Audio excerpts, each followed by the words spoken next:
Hi everyone, and welcome back to another potential life-changing type of transit that we are having in November.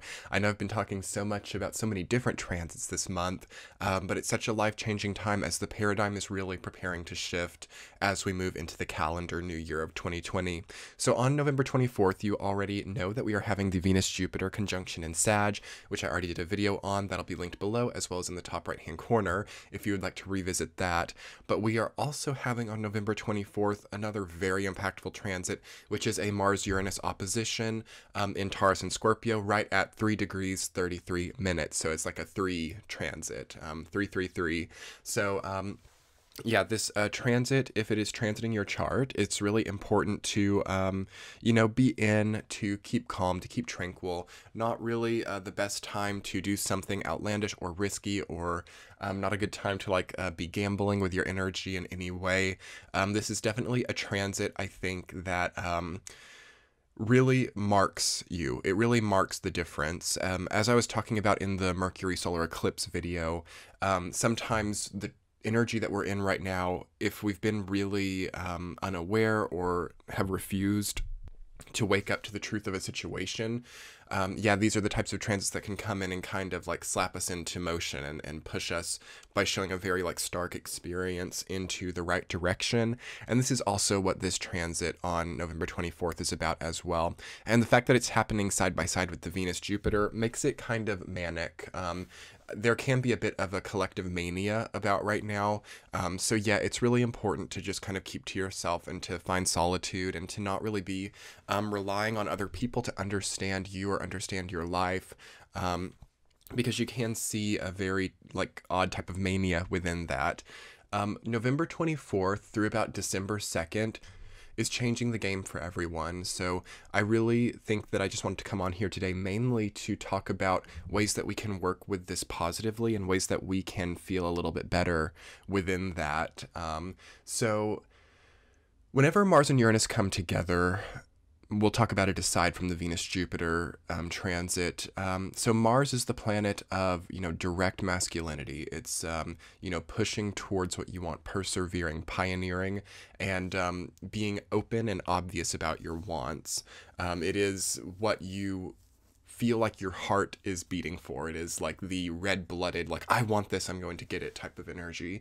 And then Uranus is the more innovative, electrical, technological, mind-oriented. It's like the higher octave of Mercury. So when these two energies come together in a harsh angle, it is traditionally interpreted as an accident indication. So you want to watch out for doing risky things during this time. As I said, not a time for skydiving, not a time for anything that is super risky, because especially if it's transiting your chart, the energy can just be so electric and fiery that it kind of surpasses humanity's ability to channel it in an easy, predictable way. So it can cause accidents. It can cause kind of an energetic type of explosion or reaction when Mars and Uranus come together. This can also happen when Mars and Pluto come together as well. So the way that we can channel this positively, though, is to find ourselves taking the maybe repressed difficulties or the pain of the past, the trauma of the past, and transmuting that out into the open and realizing within ourselves what has been difficult or good and how we want to move forward with that. Really getting cognizant of how we want to move forward with our pain center, with how we want to move forward with our aspirations, our wants, our goals, and not making a risk, not gambling that, but being willing to put it out there and play the card, basically. That's sort of what I feel with this energy, is you almost have to play a card, or it's not a time to hold, it's a time to play a card for some of us. But again, that kind of strikes a type of gambling chord. So some of us could be gambling, and I want to really put that out there. Venus, Jupiter, and Sagittarius is also a gambling type of energy, although it can be very lucky and it can win. A lot of people are risking their big cards, or a lot of people are putting a lot on the table during this time. A lot of people are saying, okay, I know what I want, and I'm going to go big or go home during this time. And it is one of the last opportunities to do so. I will say that as the Capricorn energy really embraces us over the next 3 years, this is not going to be about gambling. This is not going to be about, putting everything you have into this one potential thing. It is going to be about building in a predictable, solid, and stable way.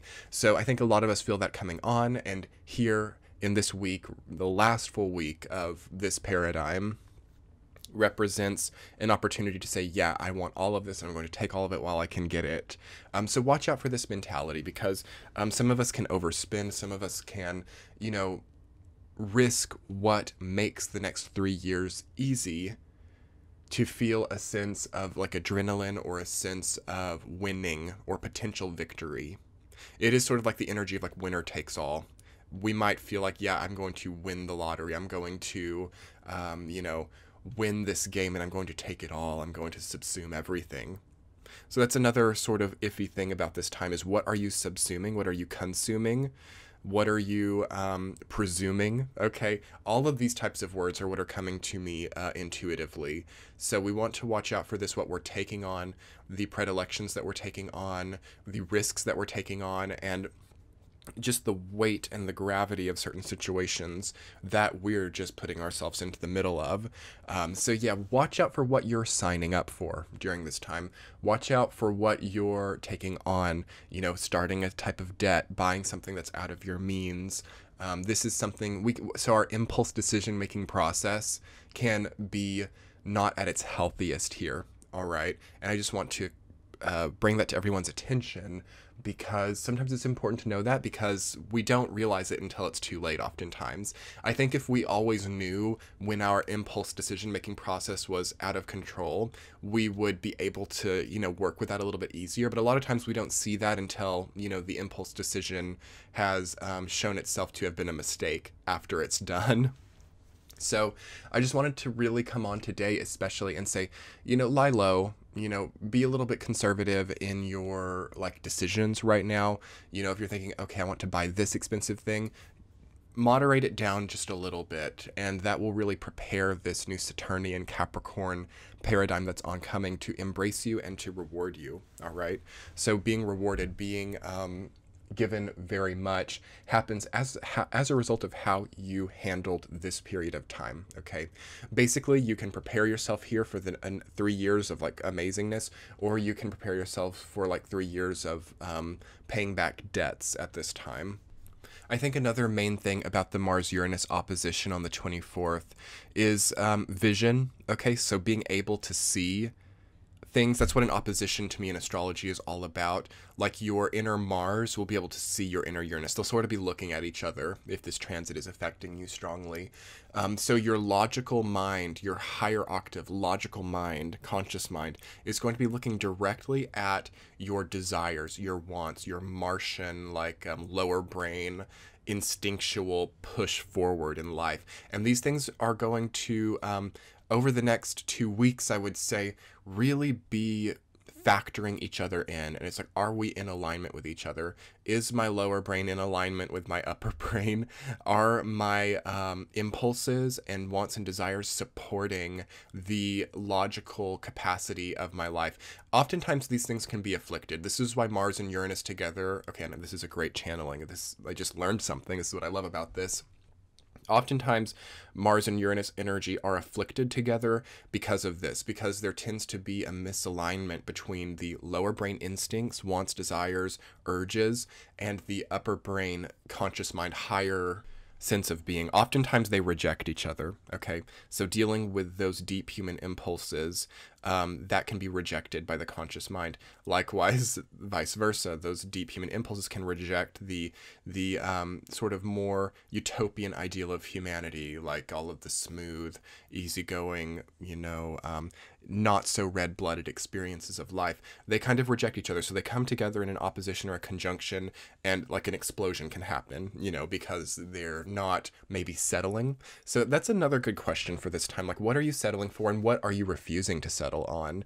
Okay, so maybe in relationships there's a refusal to compromise, or there's a refusal to settle on something, and that can really test and try relationships right now. And I would say that any relationships that are not meant to last will not last that time. Okay, so if you're in a romantic relationship, or even like platonic or family relationships, that time will test them thoroughly, and you will know whether or not you can come out on the other side with them or not through that time. Okay, so yeah, you want to be able to compromise as well, and make sure that people are able to compromise for you as well. That's going to be a really big thing for the end of this month.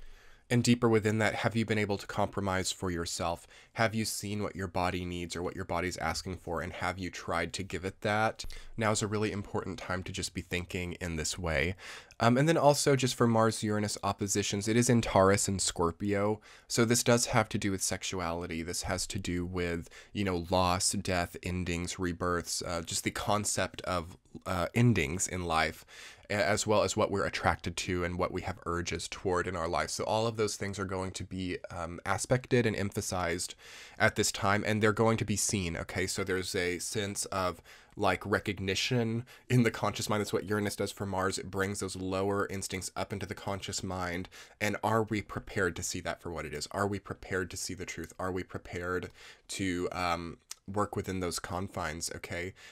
Or get out of those confines, really, to not make that a confining experience for ourselves. So yeah, it's a karmic transit.